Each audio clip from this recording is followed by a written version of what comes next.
one of the cases that resulted in a death sentence being carried out, the defendant, Mohammed Mehdi Karami, had less than 15 minutes to plead his case. He was killed by the regime. He had 15 minutes. It's so devastating. He was a 22-year-old karate champion, was hanged back on the 7th of last month. He'd been held for slightly more than 2 months, charged with corruption on earth. Okay, he was given a lawyer chosen by the judiciary. So, fair trial and all that. They chose the lawyer he would have. 4 of his co-defendants at that point were also sentenced to death. Some children and 8 other adults were handed lengthy jail terms. So children will be spending long periods of time in jail for what they did. And also, by the way, as devastating as all of that is, they also say that they were tortured into making confessions of the ridiculous charges that they admitted to. By the way, when it comes to Mohammed Mehdi Karami, also 15 minutes to plead the case, ends up being hung, was tortured. Also told his family during a meeting in prison, he'd been beaten unconscious by guards. The guards at one point had assumed that he was dead and they dumped his body in a remote area. But as they left, they realized that he was in fact still alive. They thought he was dead. That's how close to death they beat him. He also told his family that security agents had touched his genitals every day and threatened to rape him during interrogations, just to give you an idea of some of the torture that was used by the regime to get their confession in one of these cases. So, like when you hear stories like we need to publicize stories like this, people need to understand what's going on there. But then you think about like if you're a person in Iran, how terrified you would be to protest, knowing that you could be the next person. It's a sick mafia regime. I appreciate you guys talking about it because again, you're right. We're so far removed in America that we don't know. But think about this. Most countries, like you just said, that gentleman that was executed, he was a karate champion. They've arrested a lot of very, very smart and students from top universities, a lot of established people. Most countries celebrate their best and brightest.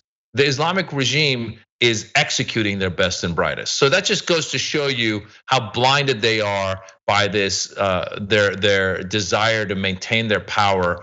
And they're not a regime for the people. They are a regime that is corrupt. They're known that a lot of the leaders have money that they've funneled out. They have relatives that they've sent to the West who are living lives in the Western style. So it really is. I think the Iranians within Iran and the Iranians outside Iran are sick and tired of this regime. Matter of fact, you were talking about protests. February 11th, there's going to be big protests outside of Iran. I'm not sure if it'll happen inside as well, but outside of Iran, there's mass protests that are planned around the world. And if people are in Los Angeles, it's going to be at noon in Pershing Square. Hopefully people can join.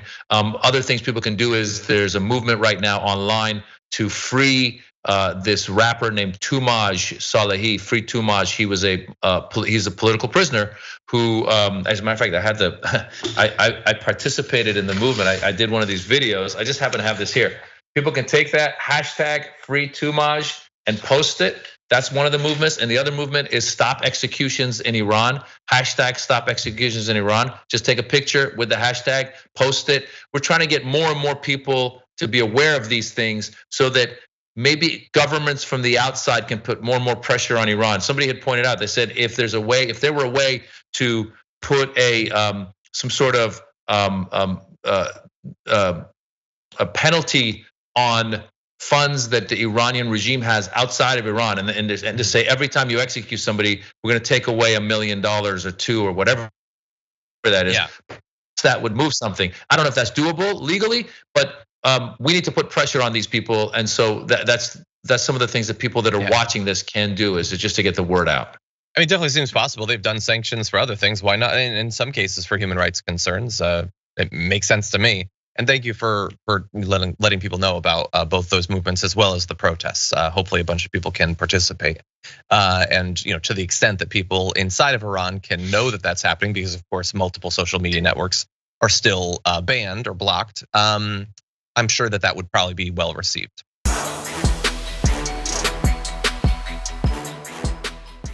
Check out the Damage Report podcast each day, wherever you get your podcasts, whether Pocket Casts or Stitcher or iTunes. You can join me as I give you the news and stories you want, with a range of co-hosts and interview guests jumping in on the fun each day. Again, that's the Damage Report, wherever you get your podcasts. And if you get them at iTunes, don't forget to rate and review. Sometimes I'll read them live on the show.